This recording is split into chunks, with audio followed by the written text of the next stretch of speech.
Hey, I'm Rob from JestaThaRogue.com and I'm going to show you how to play Terminus.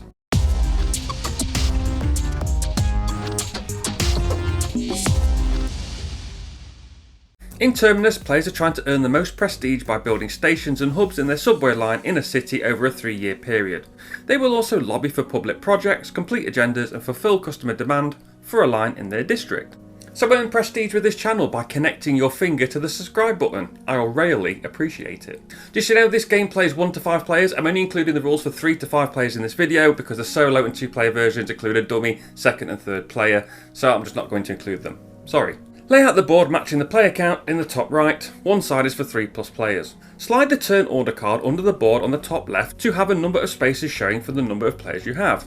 Place the year marker on year 1 of the year track. Shuffle the development tiles by type, blue commercial, red industrial and green residential as shown on the back of the tile. Lay out 4 of each for a 3-player game, or 5 of each for a 4 and 5-player game. The board shows you how many to place for the player count, return the rest to the box. The rulebook has suggested development tiles to use in the first game. Put a random demand token on the hex of each development tile, return unused demand tokens to the box. Shuffle the agenda cards, put them in their space above the board.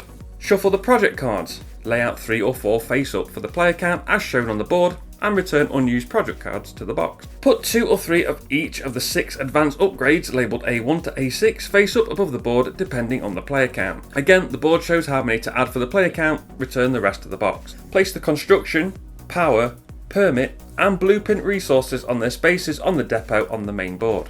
Place the coins nearby. Give each player player board, player pieces of their colour and a player aid. Put the bonus marker in the leftmost bonus space at the top left of the board.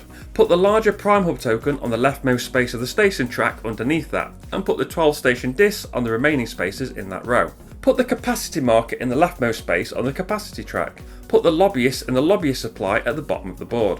Place the rails next to the player board in the reserve. Put the B1 and B2 build upgrade tiles on their spaces face down. They'll match the 2 printed spaces on the player board. Return any unused player components to the box. We'll now determine turn order by drawing agenda cards. Deal 2 agenda cards to each player. These cards give you a goal to achieve to gain prestige. Each player keeps one face down next to their player board and simultaneously players reveal the other one. Turn order in round 1 is determined by the number in the top right of the revealed agenda cards, going from lowest to highest. In this turn order, with the player revealing the lowest number agenda card on the right, players place their player marker in order right to left. Place the cycle marker under the player marker. Shuffle the agenda cards used to determine turn order back into the agenda deck. In reverse turn order, players place their prime hub from the left of their station track on any empty plot. Plots are the circles around the board where stations and hubs can be built. Okay, setup is complete. The game is played over 3 years, starting with income, which is collecting bonuses, getting your budget, and getting your turn order reward bonus. For the bonus, players may move their bonus marker. In turn order, players gain the shown bonuses, but they may move their counter when it comes to their turn if they can't gain everything on their bonus. Let's look at what you can gain. Rails are moved from the reserve to the portion of the board in the bottom left of the player board.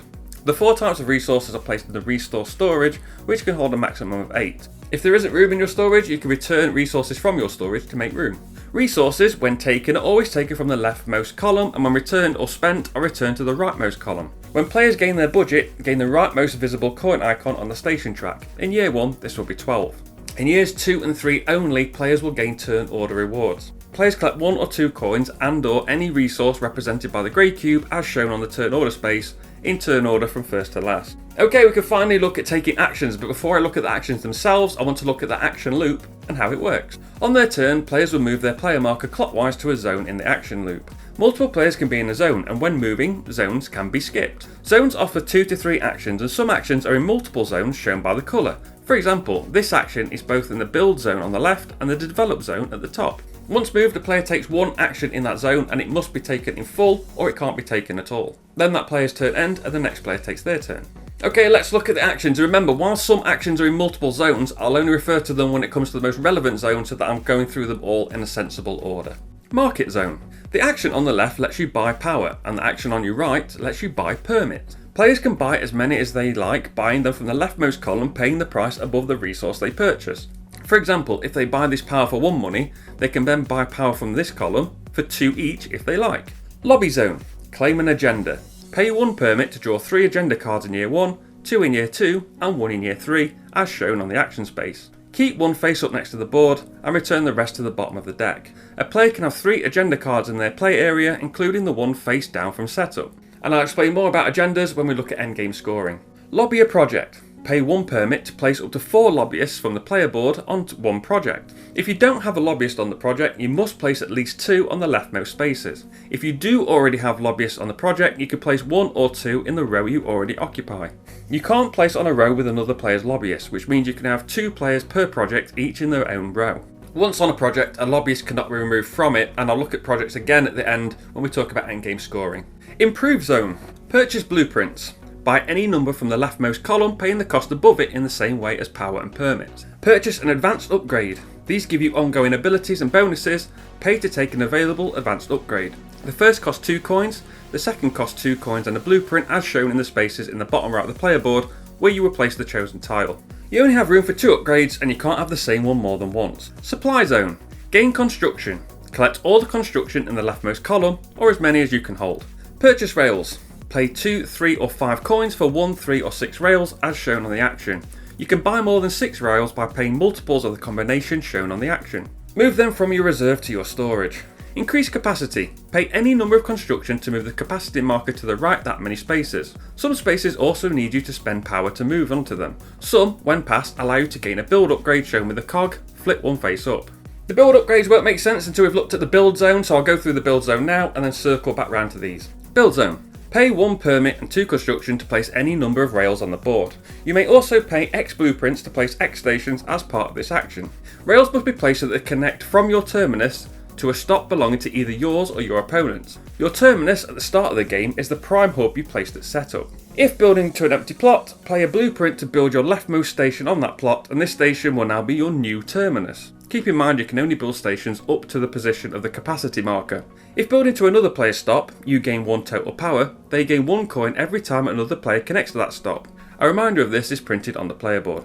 The competitor stop is now your new terminus. You can continue to build more rails without paying more permits and construction, but still need to pay blueprints to pay for additional stops. Okay, let's look at some building rules. You do not have to go to the nearest stop or plot. You can't occupy both sides of a double rail, but 2 different players can. You can't leave empty spaces within a player's subway line, which includes empty plots, and when building these diagonal plots, the double rail in the middle is part of that line. Players cannot intersect with their own line, including connecting to the same stop more than once. And now we know how to build, we can go back and look at those build upgrades. Building a hub. This is the same as building a station, but it's placed on top of one of your existing stations. I'll explain hubs more when we look at scoring. Second terminus allows building from the second direction from your prime hub. This now means that either end of your line will be a terminus that you can build out from. Develop zone. Claim a demand. Pay 1 power. Claim 1 demand that matches a district where you have a stop. For example, I have a stop in ThaRogue Hills, so I can claim a demand with a TH. Put the demand in the leftmost space of the demand track. You can have multiple demands for the same district as long as you don't have more demand than you have stops in that district. Build a development. Pay 1 permit, take 1 development and its demand token if it has one. The development must be placed in an empty block with no other developments or rails and have the correct colour zoning. For example, this block can hold a blue commercial or a green residential development tile. It must be adjacent to one of your stops. It's adjacent if the stop is in a plot at the corner of the development tile. You must also be able to move a lobbyist from your player board to place over a silhouette on the development tile. When a player with a lobbyist on a development is in an action zone with a matching icon, they could take the development action instead of the action in that zone. For example, the purple player has moved their player marker into the market zone so they can take 1 action in that zone. Or they could take an action on this development as it has the market zone icon and they have a lobbyist on the development tile. Assign lobbyists. Move a lobbyist to or from the player board, an agenda or a development. You can only have 1 lobbyist per development or agenda, and the agenda can be face up or can be moved to the face down agenda you chose at setup. And that's all the actions, and when a player makes a full loop of the action loop, they move their cycle marker. Before passing the cycle checkpoint, they move their cycle counter down once. If they are already on the 3rd loop, they put their player marker to the rightmost empty space to determine turn order for the next year. The cycle marker is moved above the turn order track. They have now passed for the year, but can still earn a coin if a player makes a connection to their stop. A player can pass and drop out of the round at any time if they don't want to take any more actions. Once all players have passed, the year ends. Return the cycle marker to the first cycle space on the track in the new turn order. Move the year marker onto the next year. When all players pass in year 3, the game ends and players score. Score 1 prestige per station next to a development. Score 2 prestige for each hub next to a single development. the prime hub counts as a hub.